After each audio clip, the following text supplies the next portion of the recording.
Once upon a time, on a very ordinary day, deep in the center of a very ordinary heart, an extraordinary thing happened.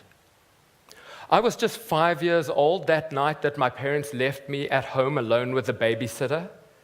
Mrs. Nicholson was her name. She was about this high, about 100 years old, and she smelt of cigarettes.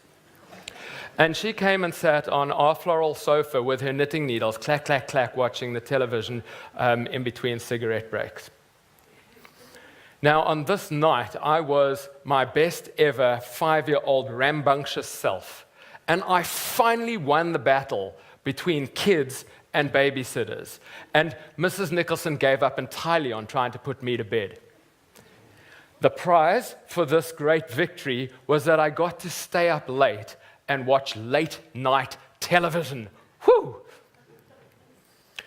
I stood just peering over the edge of the sofa, half in and half out of the lounge, watching this amazing film, and I was no longer in the lounge.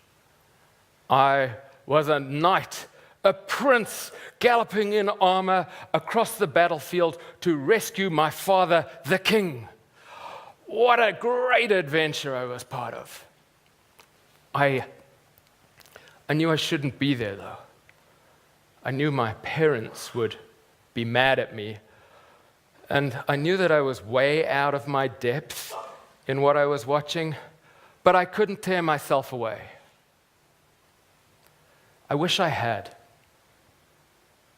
Because in the next scene, the king died in the prince's arms. And the pain that tore through the prince tore through me, shattering my childhood and introducing me to death, isolation, and aloneness. Bedtimes were never the same. This 5-year-old experience seeded in me my personal quest for safe, meaningful bedtime transitions and inspired me to write a collection of conscious bedtime stories specifically to help parents connect more deeply with their children in the last 20 minutes of the day. As I lay in my bed that night, under the covers, awake for hours, trembling, my sticky thoughts were forming. You guys know sticky thoughts, right? They're the ones that just keep going, like on a broken record over and over again in the background, slowly eating away at your self-esteem and your confidence. You know, who knows the one of oh, I'm doing it wrong, or I'm not good enough, or I don't belong. What I needed that night was a hug. So in case you didn't realize, that's a hug. And the cool thing about hugs, we all know where they're made, right? No, we don't?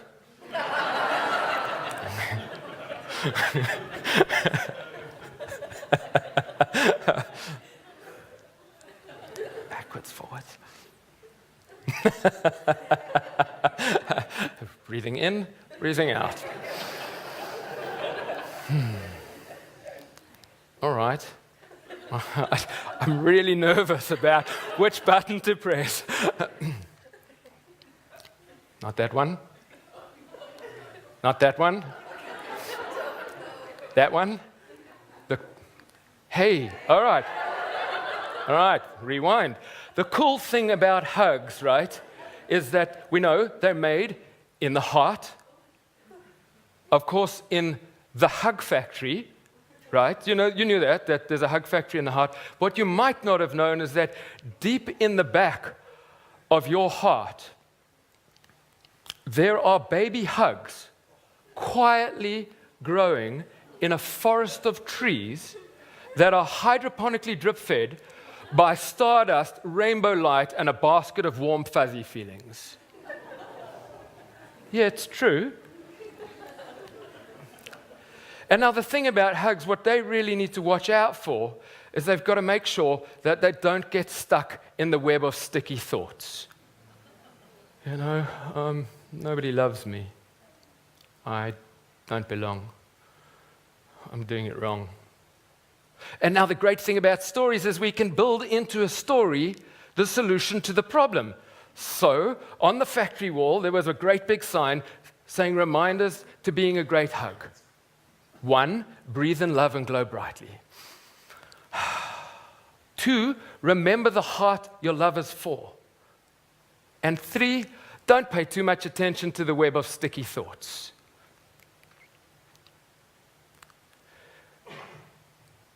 So, with the help of illustrators, I create worlds with heroic characters who have courageous, heartfelt victories that can help the readers learn something. On my journey through healing, I started to ask this question: what happens to our painful experience? Where did that experience go when I was little? And it appears that there's a process in play here. That pain leads to a belief system about the world somehow being unsafe. And that belief system then results in a behavioral change that is mostly protective. And so I asked myself, hey, can we interrupt this process?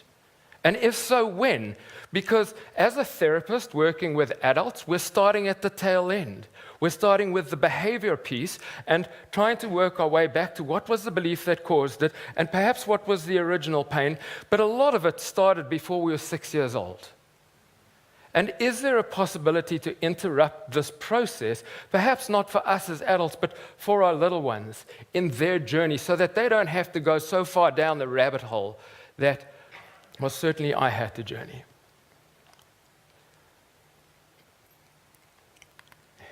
Now, this is when things get interesting. I started to look at the neuroscience of the brain.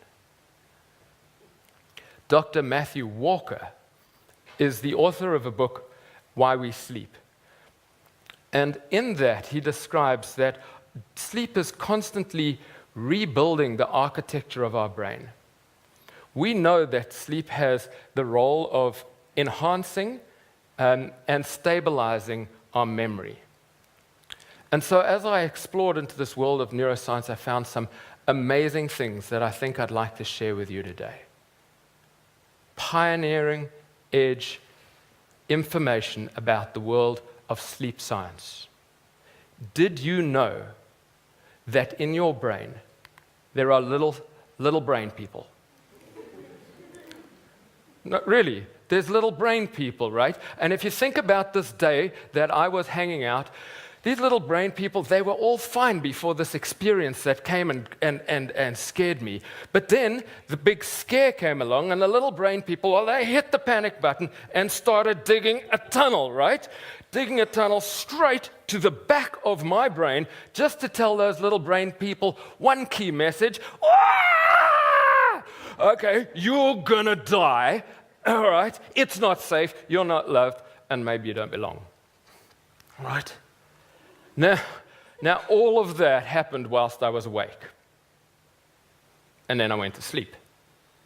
And the night shift came in. And the night shift did their job to stabilize and enhance the memories of the day. You're going to die. It's not a great memory, okay? And you're not safe and you're not loved, and maybe you don't belong. And there it is. Those are the messages that got built into the tunnel that had been dug.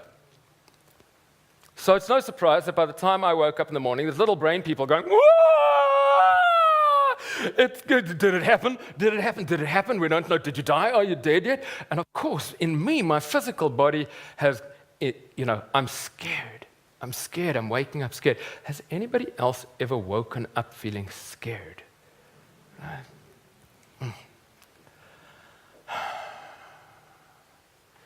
And there's an interesting thing here further.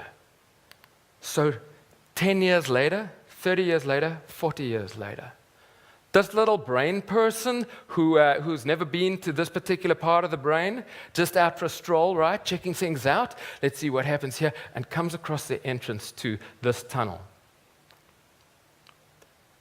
And as they step right in, this little brain person and I are predisposed to feel the fear of death and that fear that was part of waking up in the morning. Because of the experience of 5-year-old me and the belief systems that I put on top of that and the behavior changes that I made on top of this. Now the thing is, there's hope. Michael Merzenich is the grandfather of neuroplasticity. And he says that neuroplasticity is a two-way street, that it's as easy to create positive change as it is negative change. So what if sometime maybe after the painful event starts, but before the nighttime crew come in and reinforce the message, perhaps in the last 20 minutes of the day, there's a new experience. An experience that says to the brain,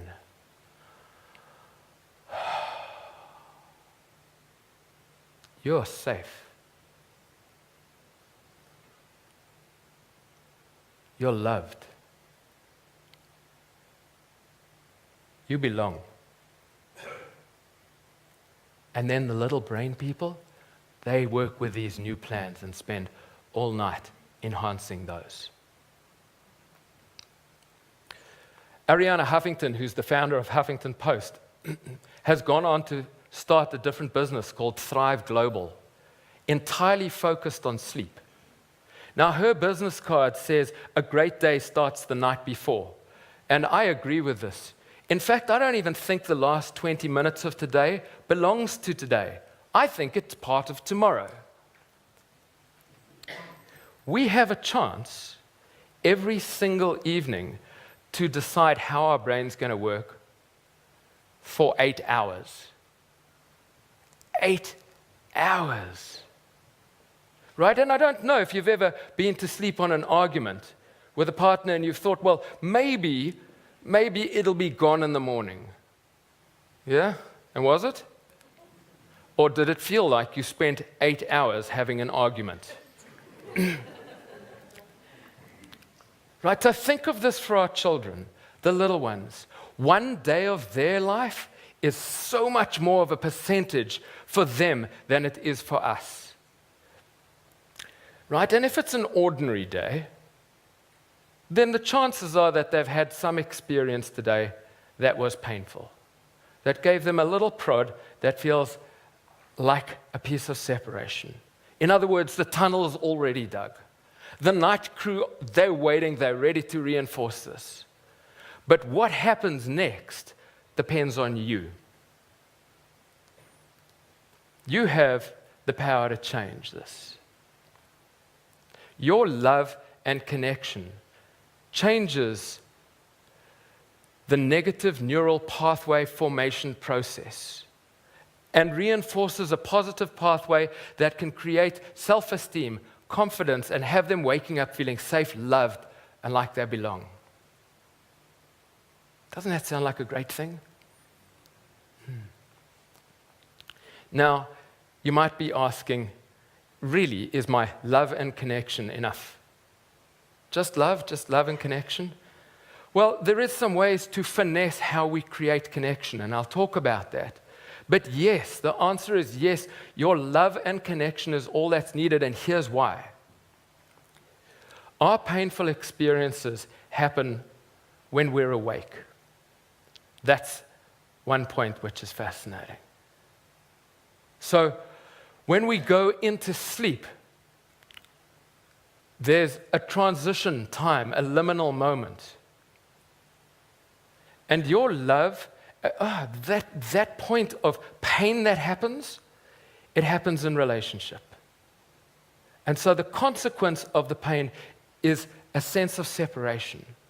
And if pain always happens in relationship and always has separation, then healing always happens in relationship and always has connection.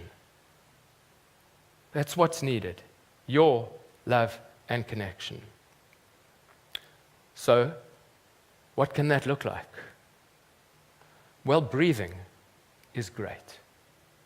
Join me for a moment. Breathing in, I breathe for me.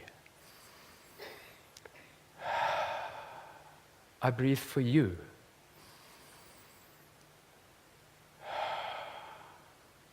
I breathe for us.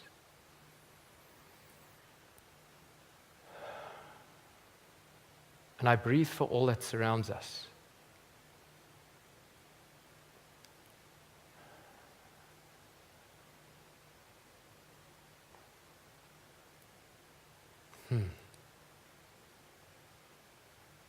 Connection just opens with the sharing of breath. And then we can direct our mind. This is the key, to direct our mind in the last 20 minutes of the day towards what we want our little brain people to be thinking. So that's why we do gratitude practices at the end of the day, so that we can cultivate gratitude for 8 hours. Do a relaxation exercise, intentionally relax the body, so that we can cultivate relaxation. And one of my favorites, checking in, going, what are the 3 feelings I want to wake up with tomorrow? Happiness, confidence, adventure. And then writing that down on a little post-it, tucking it under the pillow, and giving that very clear message to the little brain people. You're never too old to start. Never too old to start. But think of our children. Think of the impact of that interrupting the pain process in their journey on an everyday basis. That they go to sleep in the presence of your love and connection, feeling love and connection. So when you go to sleep tonight, breathe in love and glow brightly. Remember the heart that your love is for. And don't pay too much attention to the web of sticky thoughts. Good night. Sleep tight.